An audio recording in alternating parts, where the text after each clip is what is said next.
Hello बच्चों।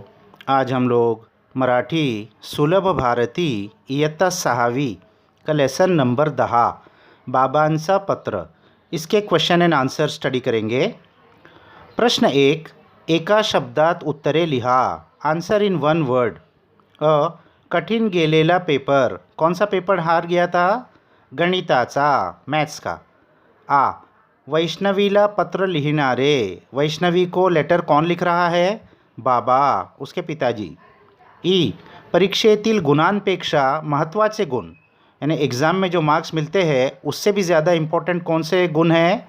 आंतरिक गुण, अपने अंदर की चीज़ों को डेवलप करना।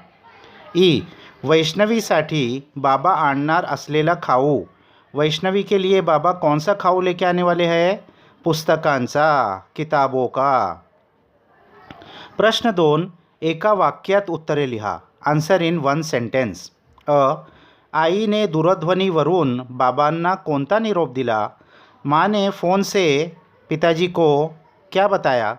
उत्तर, आईने दूरध्वनीवरून बाबांना निरोप दिला की वैष्णवीचा 6 माहीचा गणिताचा पेपर कठीण गेला आहे, त्यामुळे ती फार निराश झाली आहे आणि रडतही होती।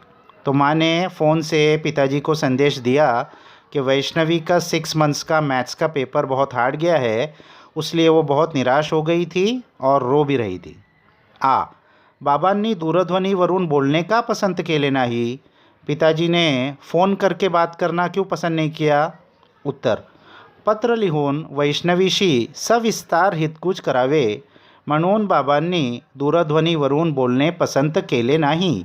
पिताजी ने लेटर लिख के अच्छे से बात करने के लिए फ़ोन से बात करना पसंद नहीं किया। लेटर में अच्छे से ज़्यादा तफसील से लिख सकते हैं। ई, गणित विषय वैष्णवीचा लाडका होण्यासाठी बाबांनी कोणते उपाय सुचवले आहेत? मैथ्स का सब्जेक्ट वैष्णवी का बहुत ही फेवरेट सब्जेक्ट बन जाए, इसके लिए क्या सजेशन दिया बाबा ने? उत्तर, गणित विषय वैष्णवीचा लाडका होण्यासाठी बाबांनी तिला गणिताशी मैत्री करणे, संकल्पना, संबोध व क्रिया नीट समजावून घेणे आणि उदाहरणे सोडण्याचा चांगला सराव करणे हे उपाय सुझवले आहे। तो पिताजी ने उसको गणित से दोस्ती करने का, गणित में जो संकल्पना, संबोध और क्रिया होती है, यानी जो उसके बेसिक्स होते हैं और जो उसमें फंक्शंस होते हैं, कंसेप्ट्स होते हैं, उसको अच्छे से समझने और उदाहरण सोडण्याचा सराव, यानी प्रॉब्लम सॉल्व करने की अच्छी प्रैक्टिस करो, ये सुझाव दिया। प्रश्न 3, खालील शब्दांचे समानार्थी शब्द लिहा। नीचे जो वर्ड्स दिए हैं इसका मीनिंग्स लिखना है, सिनोनिम्स लिखना है। नृत्य, नाच। सुंदर, सुरेख। अवघड, कठिन। उशीर, विलंब। ये इसके मीनिंग्स है। प्रश्न 4, खालील शब्दांचे विरुद्धार्थी शब्द लिहा। ऑपोजिट वर्ड्स लिखना है। कठिन, सोपे। मैत्री, वैर। अपयश, यश। अवगुण, गुण। प्रश्न 5, अ, वैष्णवीच्या अंगी असलेल्या कला। वैष्णवी के अंदर क्या क्या क्वालिटीज़ थी पिताजी ने पत्र में लिखा? तो पहली, छान गोष्टी सांगणे, स्टोरी बहुत अच्छा बोलती थी। दूसरा, उत्तम चित्र काढ़ने, ड्राइंग भी बहुत अच्छा करती थी। तीसरा, सुंदर नृत्य करने, डांस भी बहुत अच्छा करती थी। ये उसके अंदर क्वालिटीज़ थी। प्रश्न 5, आ, बाबांनी कला जोपण्याचा आग्रह केला कारण? कला से क्या क्या हमको मिलता है? बाबा ने ऐसा क्यों कहा कि कला को ही सीखना चाहिए हमको? तो जीवन सुंदर करतात, हमारे ज़िंदगी को ब्यूटीफुल बनाती है। व्यक्तिमत्व फुलवतात, हमारी पर्सनैलिटी डेवलप कर सकती है।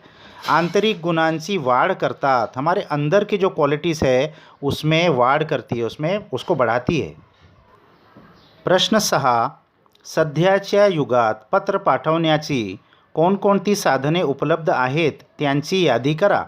आजकल के ज़माने में लेटर भेजने के लिए क्या क्या चीज़ें उपलब्ध है उसकी लिस्ट बनाओ। तो उत्तर, 1, पोस्टातून पाठवू शकतात, पोस्ट से भेज सकते हैं। 2, मैसेज करून पाठवू शकतात, आजकल मोबाइल का ज़माना है तो मैसेज कर सकते हैं। 3, ईमेल करून पाठवू शकतात, ईमेल से भेज सकते हैं। 4, सोशल मीडियाचा वापर करून पाठवू शकतात. सोशल मीडिया पे फेसबुक, इंस्टाग्राम, ये बहुत सारे साइट्स है, इसमें भी हम एक दूसरे से कम्युनिकेट कर सकते हैं, लेटर भेज सकते हैं. प्रश्न 7. दिवाळीच्या सुट्टीत तुम्ही काय काय गंमत कराल त्याची यादी करा. दिवाली की छुट्टी में आप लोग क्या क्या करने वाले हो, इसकी लिस्ट बनाओ. उत्तर. 1. खूब फटाके फोड़नार, बहुत फटाके फोड़ेंगे. दूसरा, दिवाळीच्या फराळ, करंजी चकली खाणार, दिवाली में जो फराळ बनता है वो खाएंगे. तीसरा, दिवाळीचे किल्ले बनवणार, किला बनाएंगे. चौथा, घराला सजवणार, घर को अच्छे से सजाएंगे. पाँचवा, घराच्या बाहेर कंदील लावणार, घर के बाहर हम कंदील लगाएंगे. और भी आप क्या क्या करने वाले हो वो आप इसमें लिख सकते हैं.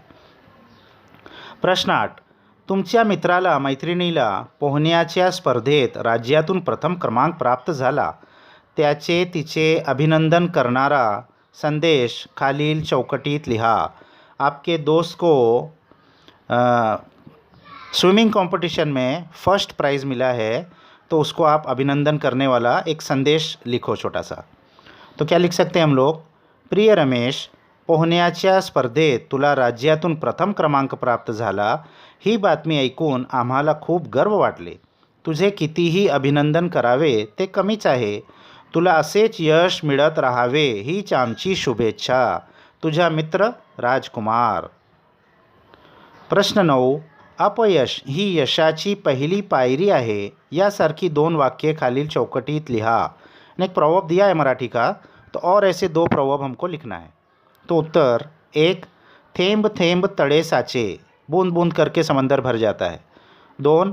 थांबला तो संपला, जो रुक गया वो ख़त्म हो गया, यानी ज़िंदगी में आगे ही बढ़ते रहना चाहिए. खालील वाक्यांतील रिकाम्या जागी कंसातील योग्य विशेषणे लिहा. फिल इन द ब्लैंक्स करना है.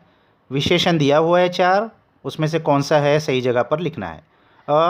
हिमालय डैश पर्वत आहे, तो हिमालय कैसा पर्वत आएगा, उंच पर्वत आहे. कंपास घ्यायला आईने मला डैश रुपये दिले, तो इसमें क्या आएगा, 100 रुपये दिले. बागेत टवटवीत फुले आहेत, तो बाग में कैसे फूल है, टवटवीत. ताईने मला डैश सदरा दिला, तो ताईने मला नवा सदरा दिला. ये इसमें आएगा विशेषण. अभी लास्ट में क्या है, आपण समझून घेऊया, इसको हम समझ लेंगे. क्या दिया हुआ है, ग्रामर का एक चैप्टर है. खालील तख्ता वाचा, समझून घ्या. नीचे जो दिया हुआ है इसको पढ़ो और समझो. एक कुछ सेंटेंस दिए हैं और उसका कार्ड दिया है, टेंस दिया है, तो इसको हम लोग रीड कर लेते हैं. अनवर वेगाने धावतो, अनवर तेज़ भागता है.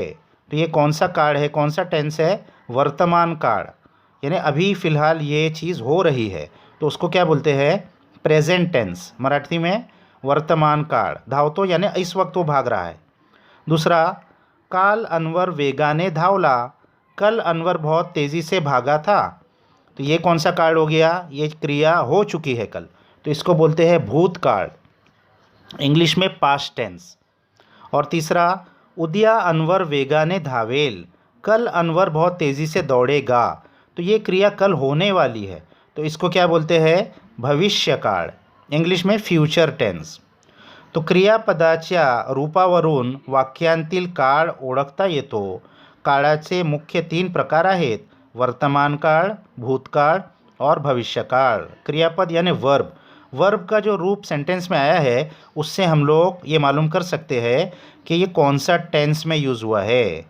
तो क्या 3 टेंस है, वर्तमान काळ, प्रेजेंट टेंस, भूतकाल, पास्ट टेंस और भविष्यकाल, फ्यूचर टेंस. तो इसको हमको अच्छे से समझ लेना है. आगे चैप्टर्स में इसके एग्जाम्पल्स आएंगे सॉल्व करने के लिए. तो ये लेसन यहाँ ख़त्म हो गया बच्चों. इसको अच्छे से अपने बुक्स में लिख लो. नेक्स्ट वीडियो तक बाय बाय.